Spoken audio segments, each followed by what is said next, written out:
అత్యాధునిక టెక్నాలజీతో నడుము మరియు వెన్నునొప్పికి treatment Tejas spine care Somajiguda Sainikpuri Gachibowli. Andhra Pradesh capital region development authority APCRDA భూసేకరణకి సన్నద్ధమవుతుంది. స్పోర్ట్స్ సిటీకి సంబంధించి గత కొంతకాలంగా చర్చ జరుగుతూ ఉంది. అమరావతి నిర్మాణంతో పాటు కృష్ణా నదికి రెండు వైపులా రాజధాని నగరం అనేటువంటి ఒక డ్రీమ్ని ఆంధ్రప్రదేశ్ ప్రభుత్వం అమల్లోకి తీసుకురావాలనే ఆలోచన చేస్తున్న గతంలో కూడా కొన్ని వీడియోలు చేశామని, ఇప్పుడు దానికి కొనసాగింపుగా స్పోర్ట్స్ సిటీ మాస్టర్ ప్లాన్లో అమరావతిలో భాగంగా ఉన్నప్పటికీ కూడా ఇప్పుడు మారినటువంటి పరిస్థితులు, 5 ఏళ్లలో వచ్చినటువంటి పరిణామాలు, అభివృద్ధికి సంబంధించి రెండు వైపులా కూడా రాజధాని నగరం ఉండడం వలన కలిసి వచ్చేటువంటి అంశాలు ఎక్కువ ఉన్నాయని ఆలోచించడంతో రాష్ట్ర ప్రభుత్వం కృష్ణానదికి ఈవల వైపు, అంటే గుంటూరు జిల్లా పరిధిలోకి అమరావతి సీడ్ క్యాపిటల్ ఏరియా ఉంటుంది, కానీ సిఆర్డీఏ పరిధిలో ఉన్నటువంటి ఎన్టీఆర్ జిల్లా పరిధిలో స్పోర్ట్స్ సిటీకి సంబంధించినటువంటి ప్రణాళికని అమలు చేయాలనుకుంటుంది. దీనికోసం 5,000 ఎకరాల భూసేకరణ ప్రక్రియకి శ్రీకారం చుడుతోంది. 4 గ్రామాలను ఇప్పటికే రాష్ట్ర ప్రభుత్వం అంటే ఆమోదించింది. రాష్ట్ర ప్రభుత్వం ఇచ్చినటువంటి ఆ ప్రణాళికని మున్సిపల్ శాఖ మంత్రి విజిట్ చేసి అంతా కూడా ఓకే చేసి రాష్ట్ర ప్రభుత్వ మంత్రివర్గ సమావేశంలో కూడా చర్చించారు. ఆ తర్వాత ఒక క్లియరెన్స్ వచ్చిన తర్వాత ఇప్పుడు భూసేకరణ సన్నద్ధమవుతుంది. 4 గ్రామాల్లో గ్రామ సభలు నిర్వహించారు.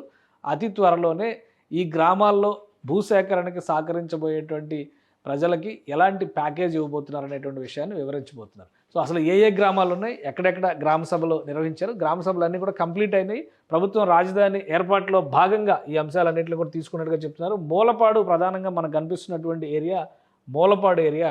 మూలపాడు 2 రకాలుగా వార్తల్లో ఉంది. భారత క్రికెట్ అసోసియేషన్ అంటే బీసీసీఐ ఆధ్వర్యంలో ఇక్కడ ఒక క్రికెట్ అకాడమీ పెట్టాలనేటువంటి ప్రతిపాదన గతంలో వచ్చింది. దానికి కావాల్సినటువంటి ప్రణాళిక కూడా సిద్ధం చేస్తుంది. దీనికి 2 ముఖ్యమైనటువంటి అంశాలు ఉన్నాయి. ఎందుకంటే మూలపాడులో మనకు ఎవరికి తెలియకుండానే 2 పెద్ద స్టేడియంస్ ఉన్నాయి. ఇంటర్నేషనల్ క్రికెట్ స్టేడియం కూడా ఇక్కడ ఉంది. ఇంటర్నేషనల్ క్రికెట్ స్టేడియం కూడా ఆంధ్ర క్రికెట్ అసోసియేషన్ డెవలప్ చేసింది. సో దానికి సంబంధించి ఇది లైవ్ గూగుల్ మ్యాప్లో మనం చూస్తున్నాము. ఇది ఆ స్టేడియంకి సంబంధించినటువంటిది. మరొక ప్రైవేట్ గ్రౌండ్ కూడా ఇక్కడ ఉంది. అంటే 2 క్రికెట్ గ్రౌండ్స్ ఇక్కడ అందుబాటులో ఉన్నాయి. ఇది హైదరాబాద్ విజయవాడ హైవే మీద వచ్చేటువంటి, విజయవాడకి 20-25 కిలోమీటర్ల దూరంలో ఉండేటువంటి ప్రదేశం. అందుకనే ఇక్కడ ఇన్ఫ్రాస్ట్రక్చర్ డెవలప్ చేయడం వలన ప్రయోజనం ఎక్కువగా ఉంటుంది అనేది. ఇక రెండవ వార్త మూలపాడు గురించి వచ్చింది. ఐకానిక్ బ్రిడ్జ్ ప్లేస్మెంట్ మార్చేటువంటి క్రమంలో ఏపీసీఆర్డీఏ ఇచ్చినటువంటి ప్లానింగ్లో ఈసారి ఐకానిక్ బ్రిడ్జ్, గతంలో ఇబ్రహీంపట్నం పరిధిలో వచ్చేటువంటి నిర్మాణం ఇప్పుడు కూడా ఇబ్రహీంపట్నం మండలంలోకి వస్తుంది, కానీ అది మూలపాడు దగ్గర కనెక్ట్ అవుతుంది. అంటే మూలపాడు అమరావతికి గేట్వేగా మారేటువంటి అవకాశం ఉంటుంది. కాబట్టి ఈ ప్రాంతంలో స్పోర్ట్స్ ఇన్ఫ్రాస్ట్రక్చర్ డెవలప్ చేయాలని చెప్పని రాష్ట్ర ప్రభుత్వం భావిస్తుంది. ఇంటర్నేషనల్ క్రికెట్ స్టేడియం 60 ఎకరాల విస్తీర్ణంలో ఒక భారీ క్రీడా మైదానాన్ని, దేశంలోనే అతిపెద్ద క్రికెట్ స్టేడియం నిర్మించాలని భావిస్తున్నారు. BCCI, Andhra cricket association 2 joint వెంచర్లో ప్రైవేటు భాగస్వామ్యంతో చేయాలనుకుంటున్నారు. దాదాపు 800 కోట్ల రూపాయలు ఈ ప్రాజెక్టు ఖర్చు అవుతుందని చెప్పిన కూడా అంచనా వేశారు. దానికి బీసీసీఐ కూడా సుముఖత వ్యక్తం చేసింది.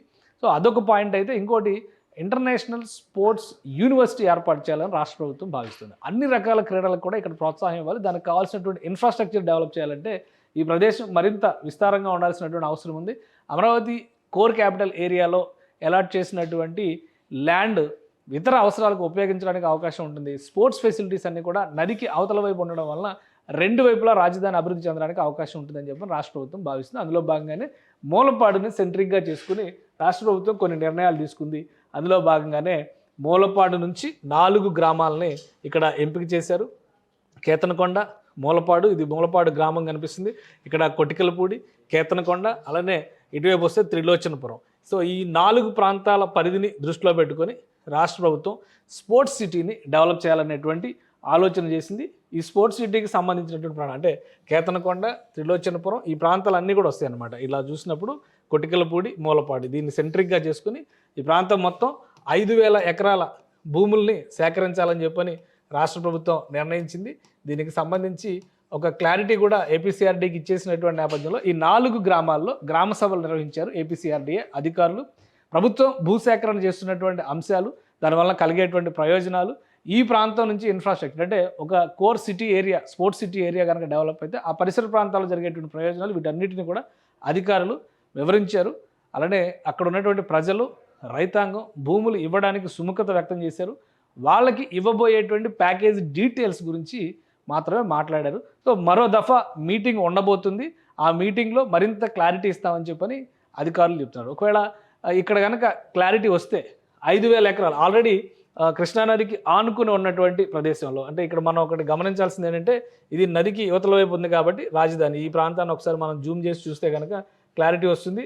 నదికి యువతల వైపు ఉన్నటువంటి ప్రదేశం, అవతల వైపు ఉన్నటువంటి ప్రదేశం. వాస్తవానికి మొదట ఐకానిక్ బ్రిడ్జ్ నిర్మించాలనుకుంటే ఇక్కడ పవిత్ర సంగమం దగ్గర నిర్మించాలనేటువంటి ఆలోచన చేశారు. అంటే ఈ ప్రాంతం నుంచి నదికి ఇటువైపుకి వచ్చే విధంగా నిర్మించాలి. కానీ ఇప్పుడు నిర్మించబోయేటువంటి ఆనకట్ట ఐకానిక్ బ్రిడ్జి ఈ విధంగా వస్తుంది కాబట్టి ఇక్కడ ఈ ప్రాంతంలో సేకరించడమే సరైనటువంటి నిర్ణయంగా రాష్ట్ర ప్రభుత్వం భావిస్తుంది. సో ఈ ఒక్కసారి కనుక ఈ ప్రాసెస్ మొదలైతే అమరావతి రాజధాని రైతులకి ఎలాంటి ప్యాకేజీని అయితే అమలు చేశారో బహుశా అలాంటి ప్యాకేజే తమకు అమలు చేయాలనేటువంటి విజ్ఞప్తి రైతులు చేసినట్టుగా తెలుస్తుంది. ఇది కోర్ అమరావతి క్యాపిటల్ ఏరియా, అంటే ఈ సిఆర్డిఏ మొత్తం వస్తుంది. కోర్ క్యాపిటల్ ఏరియా ఇంకా ఇక్కడి నుంచే వస్తుంది. అమరావతి, పాత అమరావతి కూడా రాదు, ఈ ఏరియాలోనే వస్తుంది. కాబట్టి ఇప్పుడు దీన్ని ఒక సర్కిల్గా కంప్లీట్ చేసేటువంటి ప్రయత్నం జరుగుతుందని మనం భావించవచ్చు. దీనికి సంబంధించి 2వ దఫా మీటింగ్ ఉండబోతుంది అతి త్వరలోనే. అలానే ప్రభుత్వం డిసైడ్ చేసినటువంటి ప్యాకేజీని వివరించేటువంటి ప్రయత్నాలు చేస్తారు. ఈ ప్యాకేజ్ వివరించిన తర్వాత భూసేకరణ ప్రక్రియ మొదలవుతుంది. గతంలో కేవలం 60 రోజుల్లో, అంటే 2 నెలల్లో భూసేకరణ ప్రక్రియని పెద్ద ఎత్తున చేపట్టింది రాష్ట్ర ప్రభుత్వం. సో దాన్ని దృష్టిలో పెట్టుకొని చూస్తే కూడా ఈ ప్రాంతంలో వచ్చేటువంటి ఈ ప్రాజెక్టుకి సంబంధించి భూసేకరణకి సంబంధించినటువంటి జోన్స్ ఈ విధంగా ఉంటాయని ఒక ఎక్స్పెక్టేషన్ చేస్తున్నారు. సో దీనికి సంబంధించి ఏ సర్వే నెంబర్లు వస్తాయి, ఏ ప్రాంతాల్లో ఎంత భూసేకరణ చేస్తారు. ఆల్రెడీ ఇక్కడ పెద్దలంక, ఇతర లంక గ్రామాలను కూడా పరిశీలించారు. కానీ కృష్ణానది మంచి పోటు మీద ఉన్నప్పుడు, వరద ముంపు ఎక్కువగా ఉన్నప్పుడు అది కొంత ఇబ్బంది పడేటువంటి అవకాశం ఉంటుంది. కాబట్టి ఈ ప్రాంతాలు అయితే, ఈ గ్రామాలు అయితే కనుక పూర్తిగా స్పోర్ట్స్ ఇన్ఫ్రాస్ట్రక్చర్కి అనుకూలంగా ఉంటుందని చెప్పని రాష్ట్ర ప్రభుత్వం భావిస్తుంది. స్పోర్ట్స్ ఇన్ఫ్రాస్ట్రక్చర్ అనే కాకుండా ఒక ప్లాన్ ఉంది, మాస్టర్ ప్లాన్ ఉంది. ఆ మాస్టర్ ప్లాన్లో స్పోర్ట్స్ సిటీ అనేటువంటి ఒక మోడల్ కూడా ఉంది. సో మాస్టర్ ప్లాన్ని మార్చి చేస్తున్నటువంటి క్రమంలో ఈ ప్రాంతంలో మరింత జాగ్రత్త తీసుకోవాలి. ఎందుకంటే లీగల్గా ఇది మళ్ళీ కేసులు వేస్తే ఇంకో కొత్త సమస్య వచ్చేటువంటి అవకాశం ఉంటుంది. ఇప్పటికే అమరావతి డిలే అయింది, లేట్ అయింది, 11 నెలలు గడిచిపోయింది అనేటువంటి విమర్శలు వస్తున్నాయి. కాబట్టి ప్రభుత్వం చాలా జాగ్రత్తగా ఆచితూచి న్యాయపరమైనటువంటి అంశాలను కూడా పరిగణలోకి తీసుకుని డెవలప్ చేసేటువంటి ప్రయత్నాల్లో ఉంది.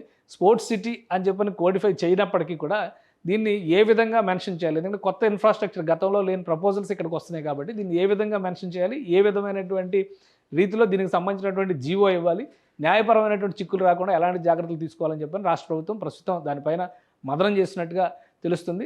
2వ విడత భూసేకరణ మొదలైతే మొట్టమొదటిసారిగా జరగబోయేటువంటి భూసేకరణ ఈ స్పోర్ట్స్ సిటీ పరిధిలో ఉండేటువంటి భూముల నుంచే జరుగుతుంది. ఆ తర్వాత ఇంటర్నేషనల్ ఎయిర్పోర్ట్ ప్రతిపాదన ఉంది కాబట్టి అది గుంటూరు జిల్లా పరిధిలోకి వచ్చేటువంటి అంశం. సో దానికి తర్వాత భూసేకరణ జరగవచ్చు. కానీ అమరావతి రాజధానికి సంబంధించి మరోసారి ల్యాండ్ పూలింగ్ లాంటి కాన్సెప్ట్ కనుక అమలు చేస్తే మొట్టమొదట భూసేకరణ, భూ సమీకరణ జరిగేది ఈ ప్రాంతంలోనే. సుమన్ టీవీలో మీ పర్సనల్ అండ్ బిజినెస్ ప్రమోషన్స్ కోసం కింది నెంబర్కి కాంటాక్ట్ చేయండి.